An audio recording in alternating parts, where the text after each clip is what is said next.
How to buy Homebrew Robotics tokens. This token came under the symbol of brew.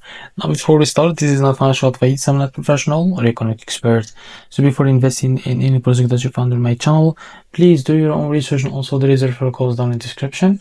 You can get free money or some crypto with the best referral code simply as goes below. Fund your account and enjoy the benefit. You can amount in the description.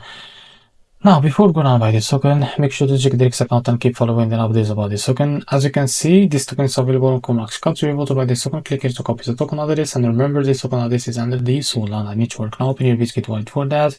Go to your wallet and select the Solana as a network. Now click on this plus icon and paste the token address here. As you can see, this is our token. Now click on this plus icon to add it to your wallet. Go back to your wallet and find your token that you just added called Brew. So after you find it, what you need to do is just click on it and click here on swap. Switch from here from the top, select the token that you want to buy, for example USDT, and make sure of course that you have enough USDT on it right now to start how much you want to buy. So here you will be able to see how much you receive that token, as you can see here. So now after that, click on swap and you will be able to buy this token. So this is how to buy Brew token. If you found this very helpful, please like and subscribe. See you in the next video.